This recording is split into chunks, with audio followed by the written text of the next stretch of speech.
Hey, feel like going to Denny's, get a Grand Slam breakfast? They should not have won that game. No, but they are back, though. I'm Weston, I love talking about the Astros, and I'm here to talk about Game 114 of the regular season, where the Astros win 7-6 over the Baltimore Orioles in the first game of the three-game set, in possibly the most stealing victory from the jaws of defeat game of the season for the Astros, because holy crap, what was that ninth inning? But what preceded the ninth inning was misery if you were an Astros fan, because this game felt like it was over after the second inning. Leadoff walk in the game, and then immediately after that, the second batter for the Orioles, Ryan Mountcastle, 113-mile-an-hour missile off the bat, absolutely out of the park, 30 for 30. Not a single stadium in Major League Baseball is containing that thing. It's 2-0 Orioles before you've even recorded an out. And then it does not get better in the second inning, because a triple to Ramon Urias, and then a little dribbler up the first base bag for James McCann. Fromber tries to throw home to get the out there, but he can't. It's 3-0. And then Adley Rutschman, the second two-run bomb of the night for the Orioles. It's 5-0 Baltimore, and you're like, well, that was a good game. But the Astros are not simply going to lie down and die. They get a couple back in the top of the third inning. Kyle Tucker with an RBI single, and then Yainer Diaz with a sac fly to make it 5-2. All right, that's something. But then James McCann restores a 4-run lead for Baltimore with a sac fly in the fourth, and then it was dead silent until the eighth inning, when Jeremy Pena would have an RBI single to make it 6-3 going into the ninth inning. But it kind of just felt hopeless, because I don't know if you're aware of this, Baltimore has the best pitcher in baseball this season in Felix Bautista. I did not stutter when I said that. He should get Cy Young votes. If there wasn't this weird hatred for closers/relievers winning the Cy Young, he probably should win it. He has been that good. Entering play before that game, he entered with a sub-1 ERA. And it was not a cheap sub-1. You can look at all the advanced statistics. That was a damn well-earned sub-1. This was not luck. This was him being dominant and overpowering. And so seeing him in the ninth when you're trailing by 1 is kind of a death sentence. When you're trailing by 3, why are you bothering? But the Astros came to play hardball in the ninth inning. They know what they're doing. They know how to get the party started. They go to the bench for a pinch hitter, and in comes, and I am just so happy to say it, John Singleton. I don't think you understand how happy it made me that John Singleton got called up. I wanted them to do it. He was destroying worlds at AAA, and I was just like, come on, it'd be so funny. Do it. Do it, you cowards. Bring him up. And they did it. The madmen actually brought him up, and it worked. It worked. He leads off the ninth inning with a walk off the best pitcher in baseball. That's incredible.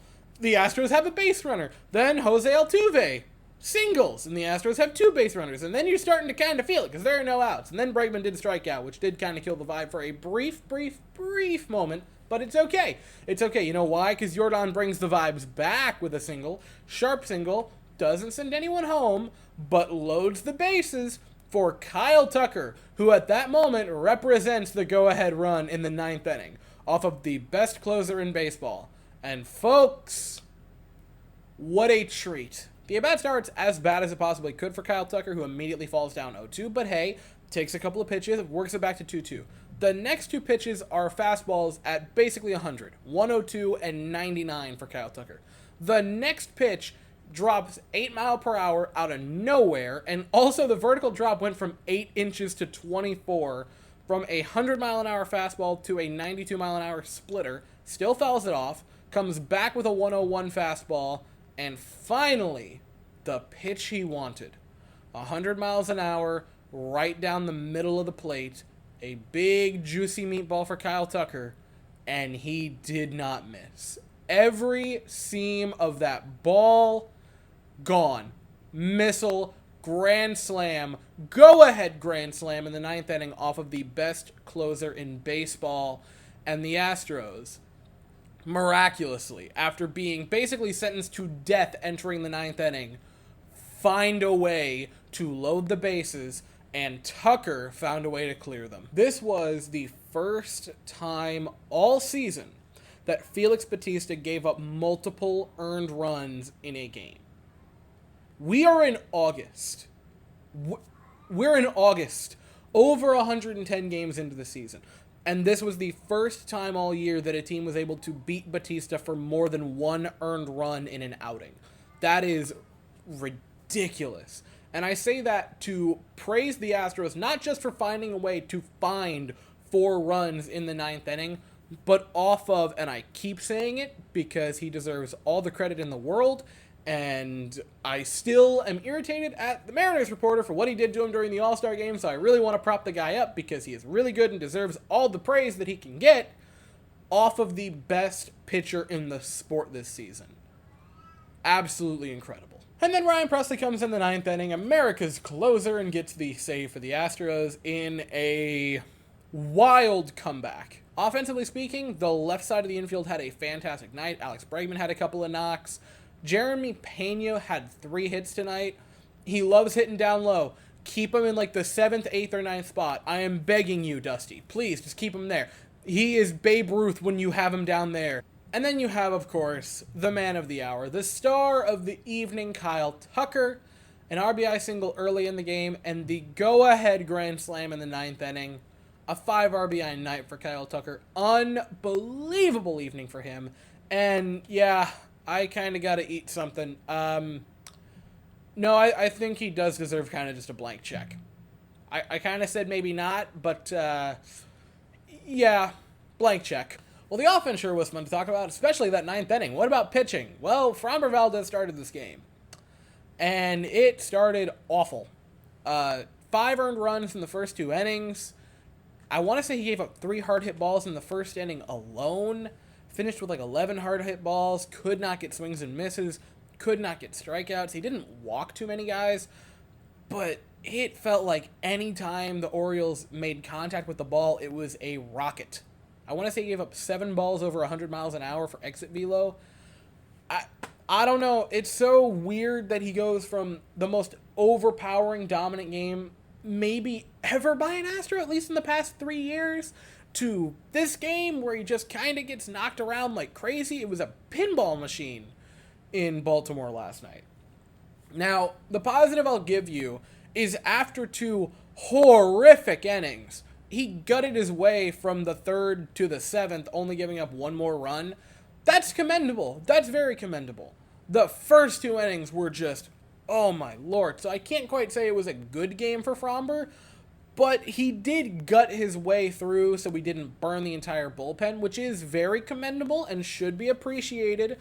And the Astros ended up winning, so who gives? And then once you did get to the bullpen, it looked exactly how you want it to. Ryan Stanek setting up Ryan Pressly.